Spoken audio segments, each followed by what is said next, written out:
Hello guys, welcome back to my new blog.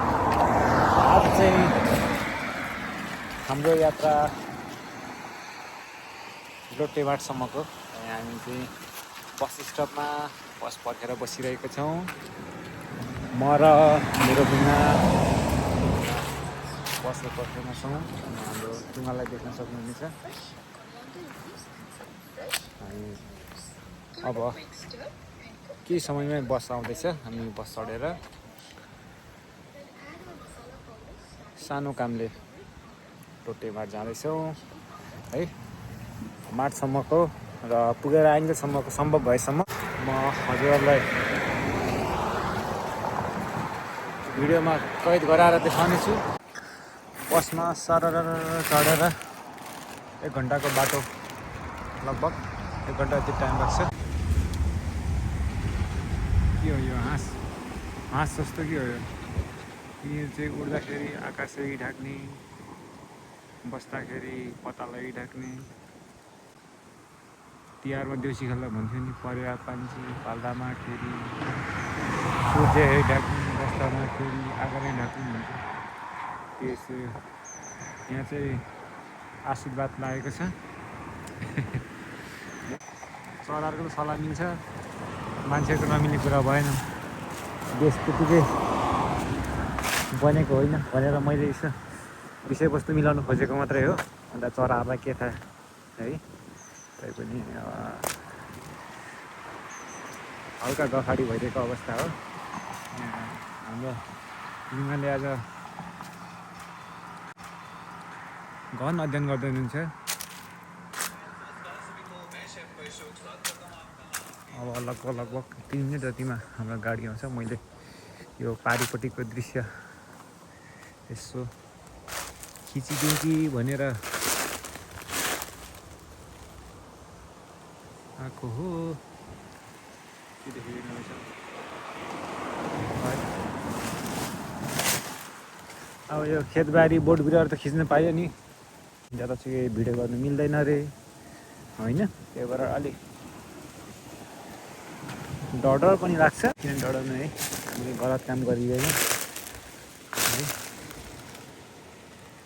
दुरुपयोग गरिँदैन, यो एउटा स्मरणको लागि हो। लगभग हामी जाने चाहिँ पर देखिएको यो लामो अपार्ट साइडतिर हो। अब लगभग गाडी आउन लाग्यो। हामी तयारी अवस्थामा बस्नुपर्छ। आज चाहिँ हामी स्पेसल्ली बिरयानी बनाएर खाने प्लान छ। अचल अझै बनाउनको लागि अनुसन्धान गरिदिनु चाहिँ यहाँ कसरी अझै खतरा भइसक्यो। टेस्टी बनाउन सकिन्छ, कडक बन्छ बिरयानी। आज हामी बिरयानी खान्छ नि त। कन्फर्म खाइन्छ। आज भयो भने चाहिँ हामी बिरयानीको पनि फोटो निकाल्नेछौँ है। हामीले चाहिँ अचानक दिशा मोड्यौँ। हामी खास दाहिनेपट्टि फर्किन्थ्यो जानु नखोजेको थियो होइन, जानु चाहिँ खोजेकै हो, तर गाडीले हामीलाई नलगेको मात्र लगेन। हामीलाई यिनीहरूले पैसा दिँदैन कि भन्ने सोच्यो कि क्या हो होइन। हामी चाहिँ अहिले फेरि रुमतिरै फर्किँदैछौँ। यहाँ अलिकति अब हाम्रो बसाइ चाहिँ गाउँ एरिया भएर चाहिँ अनि यो गाडी भनेको टाइममा नपर्ने, अनि पाएको गाडीले पनि लगेन हामीलाई। चिकन बिरयानी नखाइ चाहिँ नथाक्ने, चिकन बिरयानीले नै तानो भनौँ न हामीलाई। अब हामी निश्चित रूपमा चिकन बिरयानी चाहिँ खान्छौँ। अब यो यति गरिसकेपछि कि चिकन कि मटन दुइटामा एउटा चाहिँ खाने नै हो, खाने हो। यस्तै भिडियोहरू चाहिँ फेरि पनि आउँछ। तपाईँहरूले माया गरेर लाइक सेयर सब्सक्राइब गरिदिनु होला, साथ दिनु होला। पछि अब पैसा आउने बनाइदिनु होला, पछि बाँडेर खानुपर्छ साथीभाइहरू। भन्नाले त सम्झनाको लागि भिडियो बनाएको भनिन्छ, अलिअलि अब पैसाको पनि आश हुन्छ। यहाँ पछि अब युट्युबले दिन्छ अरे नि त। यो सिजन चाहिँ पात झर्ने सिजन हो। एकदम राम्रो रमाइलो देखिन्थ्यो, अलिकति ढिलो भयो। तर आज जे संजोग जुरेको छ यो भइसकेको पात भए तापनि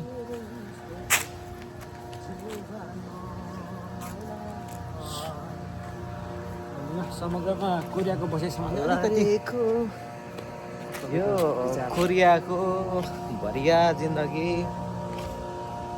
अब के भन्ने घर परिवारले सुनौँ भने दुःख मान्छन् है।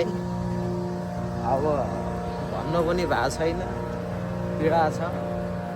मान्छेले भन्छन् कोरियामा पैसा टन्न छन्, तर के गर्नु, कोरियामा वास्तवमा चामलको चिउरा होइन फलामको चिउरा खानु पर्दो रहेछ।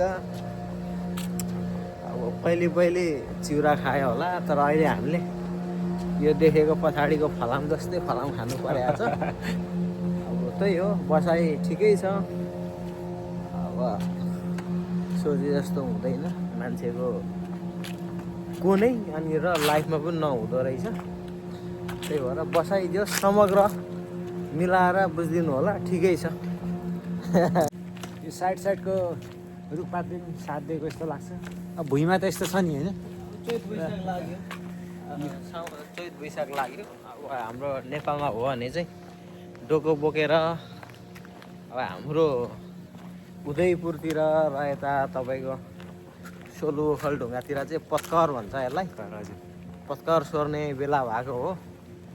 तर अब कोरियामा यस आन्टीहरूले इमुहरूले यसलाई व्यवस्थापन गर्नु हुँदो रहेछ। अहिले त सम्भव हुँदैन, केही समय पश्चात। अब अहिले त जति टिप्यो त्यति नै झर्छ।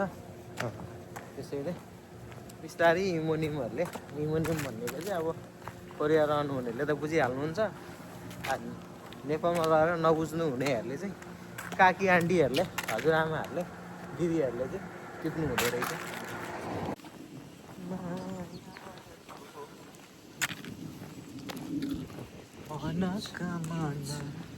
के छ सुर तिमीलाई भाकेर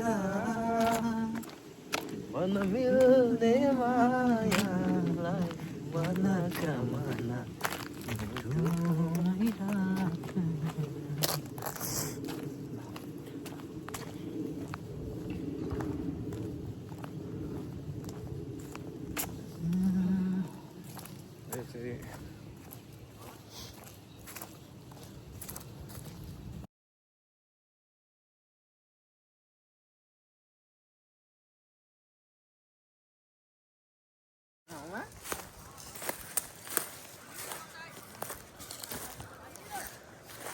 ल हामी यहाँमा छौँ कि यो पार्कमा छौँ कि यहाँ क्रिकेट भइरहेको छ। भयो आउँ न, घामले घाम देखिँदैन रहेछ। क्रिकेट हेरौँ यहाँ एकछिन।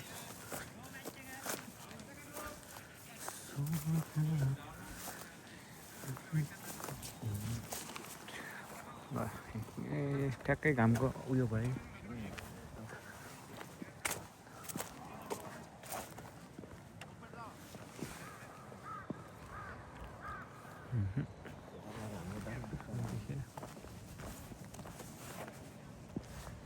ल यति नै मैले देखाएँ हजुरहरूलाई।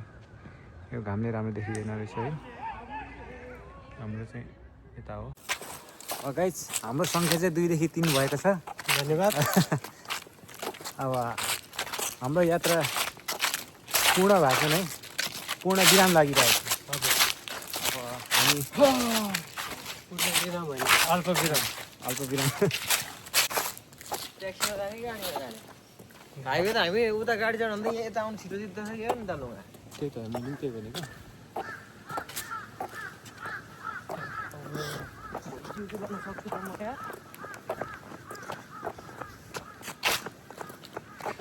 र जनकपुरमा 2 शब्द राखिदिनुहोस् न त मेरो भ्लगमा। हजुर, उहाँको च्यानललाई लाइक सब्सक्राइब कमेन्ट गर्नु होला सबैजनाले, अनि धेरै माया गरिदिनु होला। उहाँले यस्तै रमाइलो भिडियोहरू हजुर यहाँ कोरियामा के कस्तो हुँदैछ भ्लगहरू बनाउँदै हुनुहुन्छ। उहाँको भ्लगलाई पनि एकदम सबैजनाले माया गरेर साथ र सपोर्ट दिनु होला भन्न चाहन्छु। धन्यवाद। सुन्नु पनि गाइजहरू है, माया त पक्कै गर्नुहुन्छ मलाई थाहा छ हजुर है। माया गर्नुहोस् भन्ने अपिल पनि गर्दछु। हजुर हामी एकअर्काको मायाले नै अगाडि बढ्ने हो होइन हजुर हजुर एकदम पक्कै कुरो यस्तै गरेर सबैले साथ दिनुपर्छ एउटाले अर्कोलाई अर्कोले अर्कोलाई हो हजुर स्पेसल चाहिँ भ्लग नम्बर 1 भाइरल भइदियो नि नम्बर 1 यस्ता त स्पेसल भएछ भन्नु हाम्रो यो स्पेसल भिडियोमा हजुरहरूलाई स्वागत छ जे पाए त्यही हो भने चाहिँ ठिक छ यो जे पाए त्यही पनि राम्रै हुन्छ क्या गाडी बनाएको भन्दा जे पाए त्यही चाहिँ राम्रो हुन्छ क्या खासमा सबैले माया गर्नु होला होइन भेटी गुनाहरूले ज्याकेट लाग्छु उहाँले चाहिँ फेरि कता थाइल्यान्डबाट किनेर ल्याउनु भएको अरे मेरो नेपालकै हो ए भने माल त थाइल्यान्डको हो नि त खोइ कहाँको हो यो। म पहिला के अमेरिका बस्दाखेरि हजुर एउटा घटना के याद आयो कि हाल्नु भन्नुहोस् त एकदम रमाइलो कुरा भनौँ हजुर हजुर सुन्नुहुन्छ ल त्यतिखेर थाइल्यान्ड घुम्नु गएको थिएँ क्या एक दिन त्यो साथीहरू अब धेरैजना साथीहरू हुनुहुन्थ्यो यता धरानको राई साथी अनि उता बुटवलको साथी हुनुहुन्थ्यो उहाँलाई नि सम्झिन चाहन्छु हजुर अनि एक दिन यसै गरी थाइल्यान्डमा घुम्न गएको अनि एउटा लुगा किन्ने भन्ने साथीको सोच आएछ अनि 81 हामी पसलभित्र छिर्यौँ भनेपछि अमेरिका जानुभएको अमेरिकादेखि थाइल्यान्ड गएर पसलमा जानुभएको सपिङ गर्नलाई हजुर फुलको लागि भन्नेलाई फुलको माला सुन्नेलाई सुनको माला भन्छ नि अनि साथीले चाहिँ त्यो लुगा यसो लुगा टिप्नु भएको थियो क्या त्यो लुगा चाहिँ कस्तो भने लुगा पसलमा नगइकन मेन चाहिँ त्यो लुगा बनाउने के भन्छ त्यो हजुर लुगा बनाउने नै घरमा गएको क्या हजुर कम्पनीमा यहाँ बस स्टप यहाँ छ त 7 नम्बरको हजुर फ्याक्ट्रीमै छिर्दाखेरि चाहिँ अचानक साथीले चाहिँ म अहिले भन्छु ल यसलाई कर गरिदिनु गाइस हामी चाहिँ अर्को ठाउँमा आइपुगिसकेको छौँ है यो मेरो भिडियो गर्ने काम चाहिँ एकदम जारी हुन्छ रोकिँदैन यो अनि यो अपार्टको बारे अलिकति भनिदिनु यो अपार्ट हेर्दा निकै आउँदैछ नभएको पनि 15 देखि 18 तला होला हजुर अब जिल्ला अरे जिल्ला उसु अरे जिल्ला भनेको हो तर कोरियनमा जिल्ला हो जिल्ला हो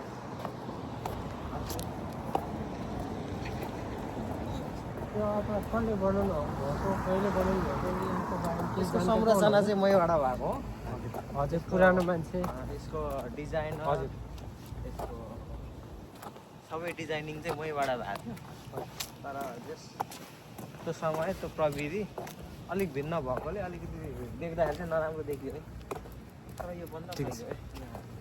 खुल्लै छ यहाँ।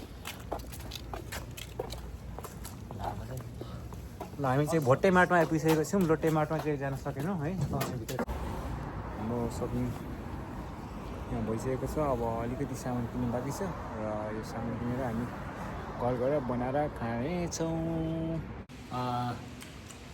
सामानहरू जुटाएर ल्याएर होइन पकाएर है अब यहाँ खाना सुरु गरिसकेको छौँ अहिले अब जुन हामीले खाने भनेको चिज पनि अहिले यहाँ प्रदर्शन गर्नेछु है भाइ उहाँलाई तपाईँ मेरो ह्याप्पी बर्थडे भनौँ न भने खाइन्छ हामी सबैको तर्फबाट जन्मदिनको शुभकामना उत्तर धन्यवादको कामना धन्यवाद सधैँ स्वस्थ रहनु होला मस्त रहनु होला हजुरले गाइस मैले एनाउन्स गरेको चिज चाहिँ हामीले अब खान लाग्यौँ है हामीले पक्का पक्की बनाएर खायौँ अब बनाउने खाने मात्रै भनेको थियौँ तर यो चाहिँ प्रमाणको लागि खाने नपाएको चाहिँ होइन त्यसरी बनाएको चाहिँ होइन तर यो मैले एनाउन्स गरेको थिएँ त्यही भएर मैले भिडियोमा गइरहेको आजको भिडियो सुरुदेखि अन्तिमसम्म बनाएको भिडियो तपाईँले हेरिदिनु भयो धन्यवाद